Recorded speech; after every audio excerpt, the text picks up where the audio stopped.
We're on a beach on California's northern coast. We might observe the view of the hillside. Perhaps we notice boats heading out to sea. Maybe, if we're lucky, we see some wildlife, like this seal. But if we pay close attention to this beach scene, we may discover a hidden world of wonder and possibility right under our feet.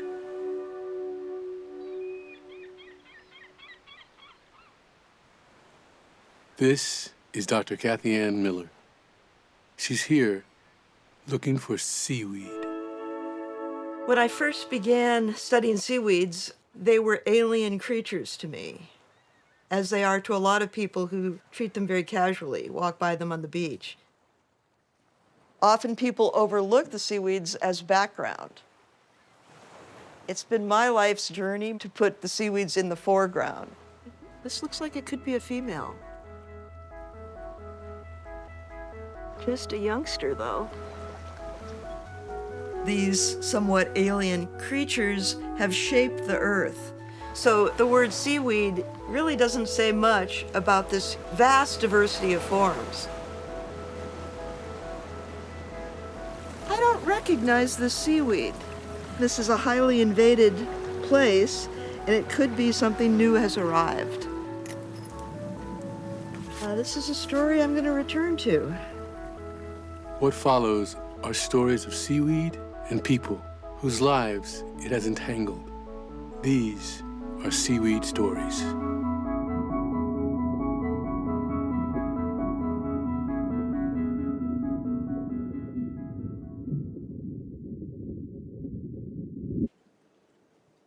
I think this is Neorotamella, but I'm not entirely confident.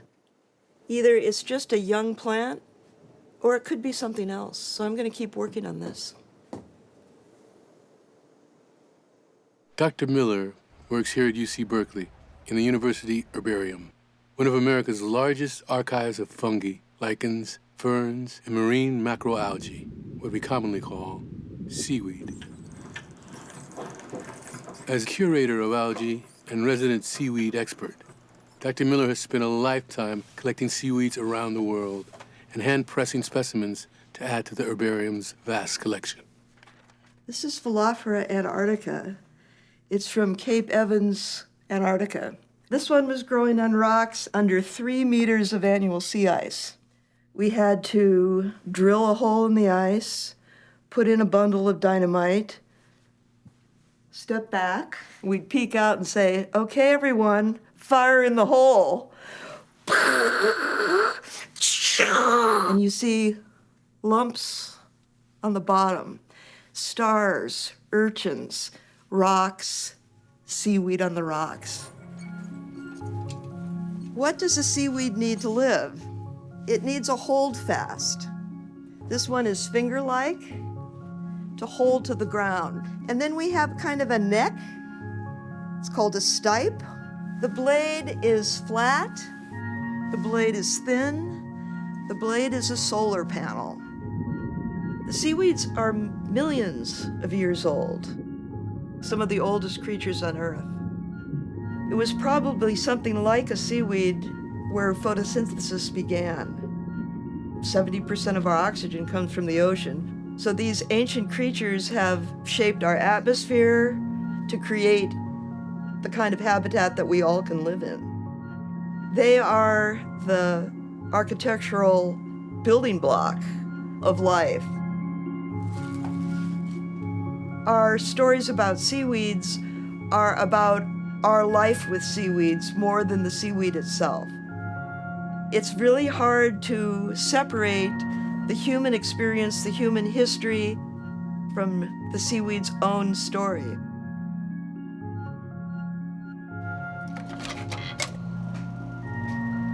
What I've tried to do in my life is ask the seaweeds to tell me a story. Tell me who you are. Let me look. Show me. I try to imagine a completely different world and stretch the mind to the mind of the weed.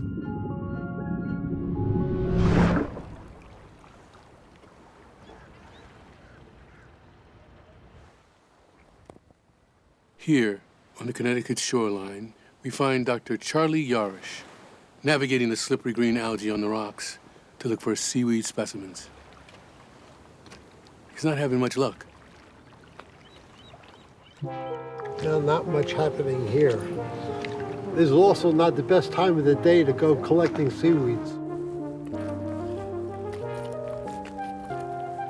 And yet he perseveres. What a beautiful collection. Dr. Yaris has forged a career in seaweed science over the last 50 years and is widely known as the grandfather of seaweed cultivation in North America. People also sometimes call me Captain Kelp. Why Captain Kelp? Because I basically said, well, we could do an awful lot with kelp. My first discovery of seaweed was as a teenager trying to fish along Jamaica Bay in the city of New York. I saw the beauty of the seaweeds, and that was the attraction. During that summer of 1969, when I saw the first lunar landing, there it was the next morning. I was out diving in 45, 50 feet of water, collecting seaweeds. But you have to know what kind of seaweeds you're dealing with.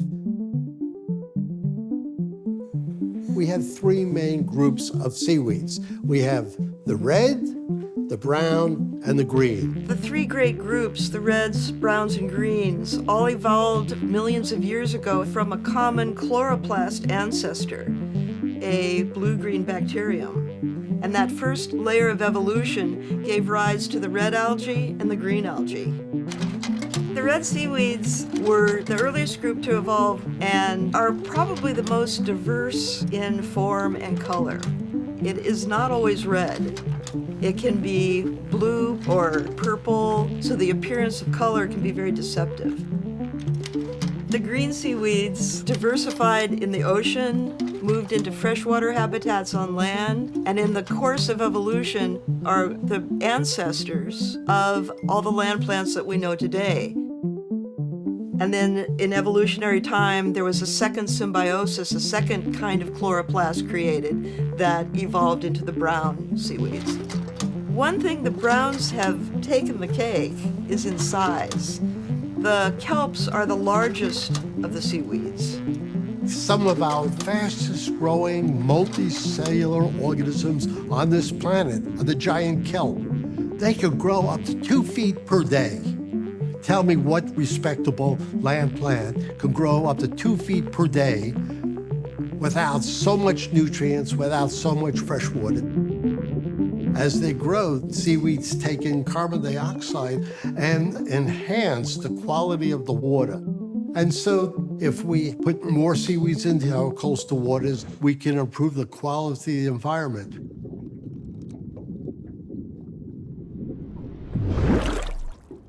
On the other side of the Long Island Sound, Danielle Hobson-Begun and Donna Collins-Smith are waist-deep in the icy cold waters of the Shinnecock Bay. That's a good color right there, that gold like that. Danielle and Donna are women of the Shinnecock Nation, whose ancestral homeland is around the eastern end of Long Island. Danielle and Donna are kelp farmers. The Shinnecock Bay has been an epicenter of life for the Shinnecock people for thousands of years. Yeah, pre-contact, we spread out. We were everywhere. When we became a nuisance to the newcomers, then they pushed us back on the peninsula. So surrounded by three sides with water, our ancestors did what they do. You know, they made good use of it. The ancestors used seaweed for insulation. They used it in preparing food. It was used in so many ways, and it feeds the life in the water itself. Seaweed has always been there. And it was seaweed that played a role in the Shinnecock Nation receiving federal tribal recognition in 2010. Back in the 1800s, Shinnecock leaders and settlers litigated a series of disputes known as the seaweed cases. Tila Troge, director of the Shinnecock Kelp Farmers, explains more. The Shinnecock Nation's federal recognition, which we received in 2010, was heavily due to court cases known as the seaweed cases. And the seaweed cases were a dispute when the settlers were taking cartloads of seaweed in order to feed their livestock. So we had tribal members go to court, and ultimately it was found that the seaweed belonged to Shinnecock. The seaweed cases showed that exterior jurisdictions recognized our sovereignty and our rights to natural resources. I have seen a significant change in terms of not being able to live sustainably out of Shinnecock Bay because of pollution and overdevelopment happening here. There aren't as many fish, and the shellfish that are there, we're wondering, will it hurt us? We are farming seaweed to save our waters and way of life. You got a knife? I got a knife. 2 knives. 2 knives is plenty. I got a hook. Don't jab yourself. Today, Danielle, Donna, and Darlene Troche are going out to their farm for a routine maintenance check and sample collection. But Darlene begins to experience an issue with her waders. What? I'm leaking. You have to go? Darlene must turn around, It's just pouring into my boots. All right. but Danielle and Donna press on. You see it? Yeah. Yay. Sugar kelp has amazing properties. When it's out in the water, it's eating the carbon and the nitrogen. And then when we pull it out and dry it, we are using it as a soil amendment. It gives back in every phase of its life cycle. Oh yeah, these are fatties. Getting chubby. Okay, look at me. The intention is to surround the peninsula where our territory is with sugar kelp, so that all of the life in the water will be strengthened and it can come back to what it used to be. That was a good call. That was good. I see seaweed as something that has brought us back to the culture that our ancestors gave to us.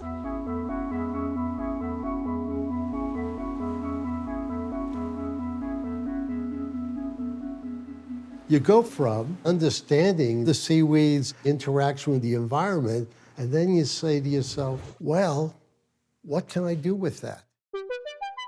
What are the applications? Seaweeds can be a food source, can be an animal feed as well, and by virtue of their growing, it's a win-win in the environment. They can be nutraceuticals, cosmeceuticals, even bioplastic. Maybe using these seaweeds, we could move away from our dependence on fossil fuels.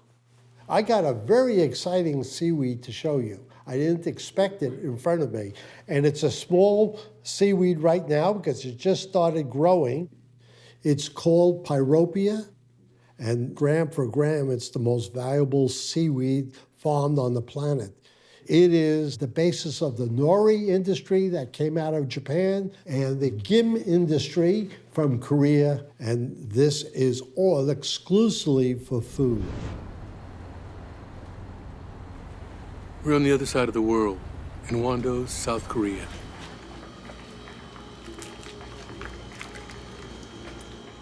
It is lunchtime. 쌀과 똑같은 음식이죠, 김이라는 것은. 저희가 일상에서 식탁에 빠지지 않는 반찬이라 해야 될까? 거의 하루에 한두 번은 기본 먹고 가죠. Hui Sung Park is a seaweed farmer specializing in kim, a Korean culinary staple. 해주를 바다를 얘기하라면 저희 인생이 전부죠.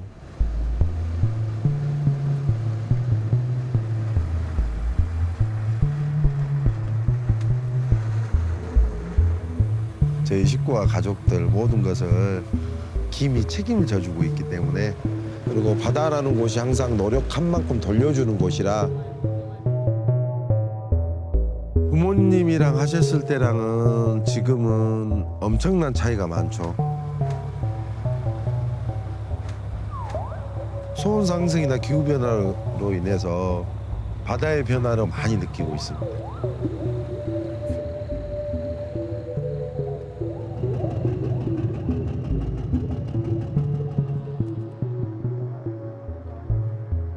수온이 올라가니까 양이 예전보다 거의 뭐 절반 수준으로 떨어지고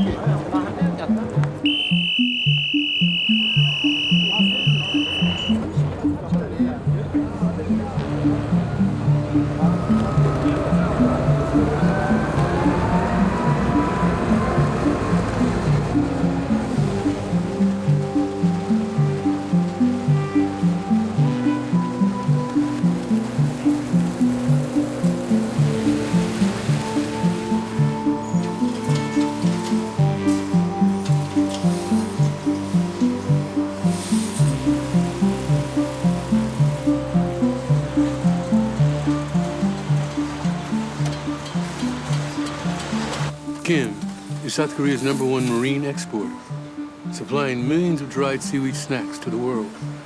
It is a $1 billion a year industry, crucial to the South Korean economy.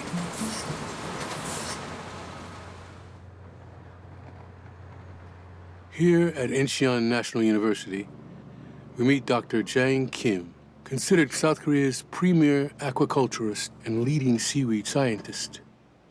Dr. Kim's research into gim could be vital to the future of the seaweed industry.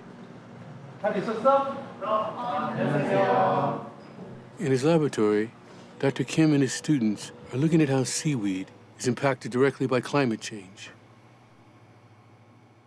지난 50년 동안에 우리나라에서는 1.28도씨의 해수온 상승이 일어났습니다.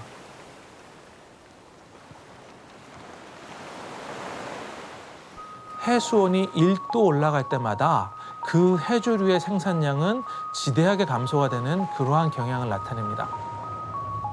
굉장히 많은 분들이 김 양식에 의존을 하고 있고요. 과학이 이러한 챌린지들을 극복할 수 있는 해결책을 제시해 줄 거라고 저는 믿습니다. By collecting specimens adapted to different coastal environments, Dr. Kim is developing varieties of temperature-tolerant gim. Some of the specimens collected are found in warmer environments. Others are acclimated to high stress. Back in the lab, doctoral student Jae Jung is extracting single spores from the specimens, which will be used to create cloned cultures.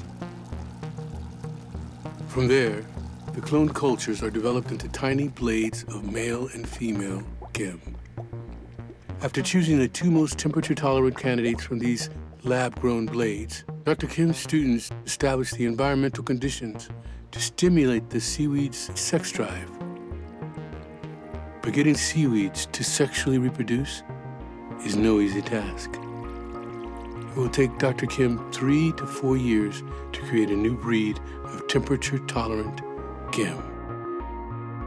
우리가 새로운 품종을 개발하는 속도가 기후변화가 진행되는 것보다 더 빠르게 진행되기는 매우 어렵습니다. 동양과 서양에 있는 연구자들이 힘을 합쳐 공동 연구를 하는 것이 반드시 필요하다고 생각이 됩니다. 우리나라에서 해조류는 식용으로서만 접근을 하고 있는데 우리가 해조류의 접근 방식이 환경 개선을 위한 것도 있다는 것.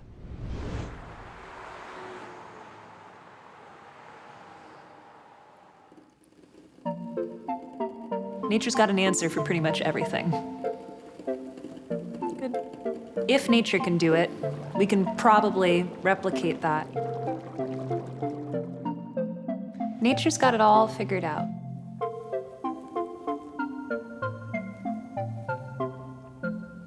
Julia Marsh started out working in design, building packaging systems for consumer goods companies and startups in the San Francisco Bay Area. Oftentimes, I would be the person responsible for sourcing plastic, making it look beautiful, and then bringing it to the consumer. So I started to think more critically about how I could use my power as a designer to bring new materials into the world. And so, Julia looked for clues in nature. We're here in Monterey Bay, where Julia grew up. It is low tide, and Julia is tide pooling. It's a sea spaghetti. With her knowledge of marine plant life, Julia is comfortable eating seaweed directly from the tide pools. You've got feather boa, you've got sea lettuce, laver. This is a good seaweed day. Oh my gosh. This is macrocystis in all its glory. It's very rare to see super healthy macrocystis washing up on shore like this unless there's been a huge storm, because giant kelp is really good at existing and holding on underwater. While exploring the tide pools of Monterey Bay, Julia was struck by an idea. Seaweed lives in a dynamic environment. Seaweed has to withstand storms. So it's learned over literally 1 billion years how to hold on. In order for that seaweed to survive the extreme exposure of bashing waves, it has to have something in its tissue that gives them the flexibility to go with the flow. Red, brown, and green all have unique properties of producing gelling compounds. You can mix the different types of gelling compounds to produce different types of biopolymers. But what are polymers? Polymers are substances made of long repeating chains of molecules. I like to think of a polymer like a pearl necklace, and you can bend the necklace, you can twirl it, you can twist it, you can manipulate it to form just about anything. Traditional plastics are made from polymers that come from the fossil fuel industry, but nature also has polymers.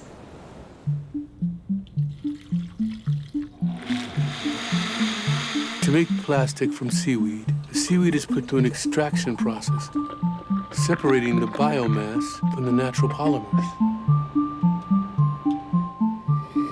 The liquid polymers are then mixed with natural chemicals, forming a gel. The gel is mixed with other plants and starches, which Julia and her team feed into plastic manufacturing machines to create seaweed-based pellets. And then those pellets can be shaped however you might shape traditional plastic. Imagine a world where everyday materials like bags and wrappers are made from seaweed. It's very strong, great tensile strength. But how do you make a material from seaweed compete on cost with plastics, which is the most subsidized, scaled, inexpensive material on Earth? In order to reach ubiquity, we will need a lot more seaweed. The ocean is a dynamic environment. It's complex, and scaling seaweed cultivation is really hard.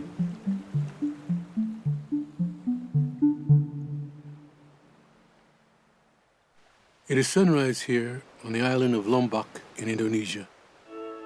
Today is Bao Niale, a local tradition where adherents search at low tide for rare sea worms believed to bring prosperity when eaten.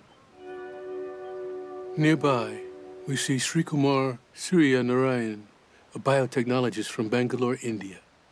He's out on the beach looking for something else. Just in this patch, there is so much diversity. And we barely know anything about this. But there is so much to be explored. So much to be explored.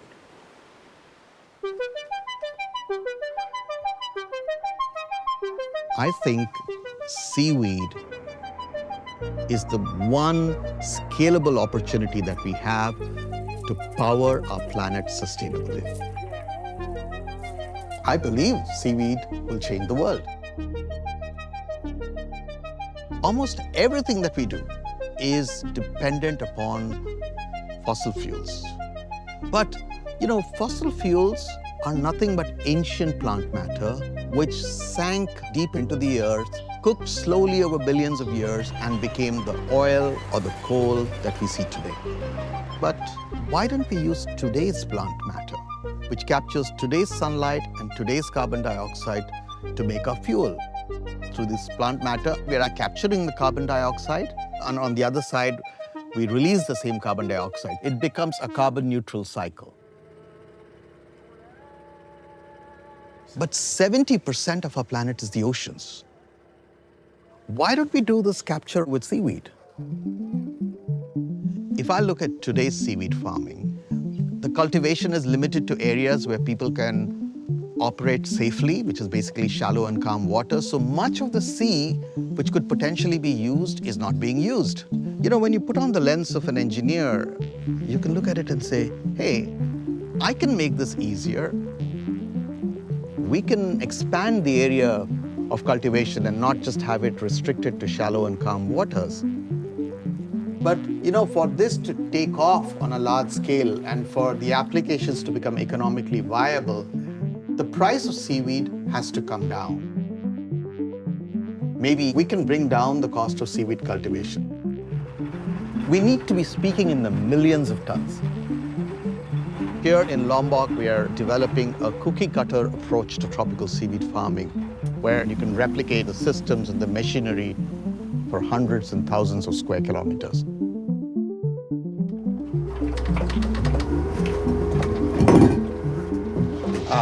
We're having an issue with the lines, and that's part of the issue working on the sea, you know. We're not finished with this journey. There's a huge amount of work that needs to be done. But if we can crack the problem here, countries in the tropics can look at seaweed and create a whole new economic opportunity. What alternative do we have? Our land will not scale up. We have limited agricultural land. It will not scale up. We have huge amounts of sea. We need energy. With all the excitement about the potential of seaweeds as fuel, I don't think we really know enough about how they live and how they're going to navigate the changing world.